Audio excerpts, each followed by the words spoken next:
Hi, welcome to Tacos Tuesday. I'm Sebastian and I'm missing my partner in crime, Hamish, today. So it's just me that's going to be sharing. So we're on episode 48 and today is about prime performance and a recap of what we saw. So today, we're going to go over the prime performance, have a look at what happened, and then some of the insights that we can take out of that. So I'm going to share screen. We'll keep this episode relatively to the point today and let's see what we can learn from prime 2025. All right, so hopefully you can see my screen now. Okay, cool. So some of the key things that we saw. So I'll walk through each one of these metrics and then we'll kind of do a bit of a recap on what we learned here. So what we're doing with these metrics is we're looking at an average day across multiple accounts. We're only looking at our sponsored products in this example, comparing sponsored products. And the first column obviously is metrics, like what metrics we're measuring. So we've got our ad sales, our ad spend, clicks, orders, our cost per click, our click-through rate, which is CTR, our conversion rate, which is CVR, and our ROAS, which is at the bottom here. The second column is our average day. So this is just looking at what we typically would do on an average day outside of a prime event across those metrics. And then what we did is we had a look at the average through prime, through the prime event as well. And then we just did a percentage difference between an average day and what a prime day looks like. Now we were going to look at 2024 versus 2025, but there were a bunch of things or reasons we didn't look at that. Some of them were because we had 7 days this year versus 6 days last year. Also, there was a bunch of data that, like some clients weren't running prime deals last year versus this year, etc. So we'll look through the numbers and then we'll kind of garner some insights out of what we saw. So we saw a 200% increase from an average day on our ad sales to what we saw in prime. We saw an over 200% increase on our ad spend from an average day versus prime. We saw a 171% increase on our clicks, 146% increase on our orders, a 16% increase on our cost per click, a 31% decrease on our click-through rate, and a 7% decrease on our conversion rate. And then we saw a minus 4% on our ROAS. And so some of the key insights that we saw here is that obviously prime is a volume event, and that's kind of how it played out. But some of the key things that kind of stood out were the fact that click-through rate was really low, or lower, not really low, but was lower by 31%. And part of this was driven by the fact that, or the biggest areas we saw that this drove a decrease in were products that didn't have a prime deal badge. And that's kind of what we would expect. And that's also true for why we saw a decrease in conversion rate. So we end up with a lot of traffic, but that traffic is really picky in regards to being able to get deals. They are there to have deals. And we've said this in previous episodes when we were saying to prepare for the event, that if you don't have prime deal badges, you're not as relevant to the traffic on there.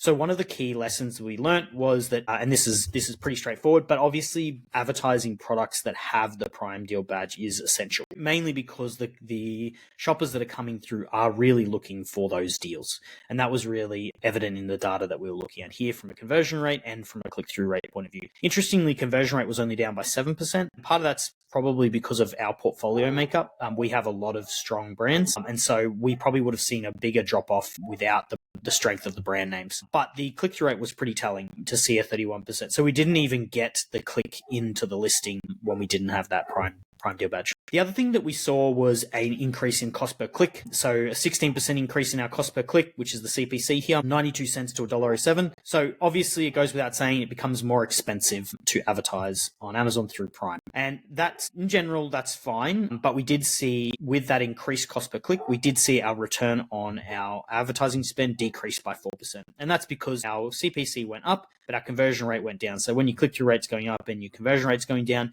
you are going to see less efficient advertising. So what does all of this tell us? Well, it tells us that advertising becomes less efficient inside Prime. It tells us that our spend should really be focused in regards to where we're putting that ad spend. So we really should be pushing it behind our Prime Deal Badge products and ranges more than any of the other product ranges that we're advertising. The other thing to factor in here that we haven't put in here is the average order value or the average selling price.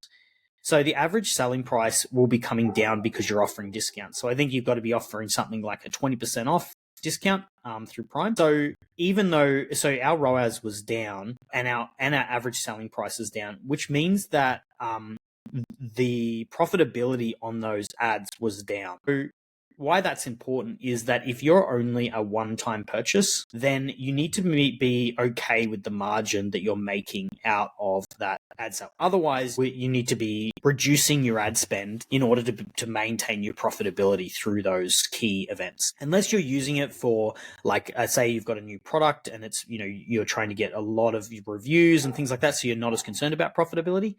But in general, like, your profit metrics, matter. And we've done a whole nother episode on like setting these up and understanding your contribution margin and what they should be. Like kind of what your target ACOS or target ROAS should be based on what your contribution margins are. Sorry if you can hear my dog there. So the other piece here is understanding that. Now, if you do have a product that is more of a lifetime value piece, there's obviously your metrics would be different in regards to what you can target.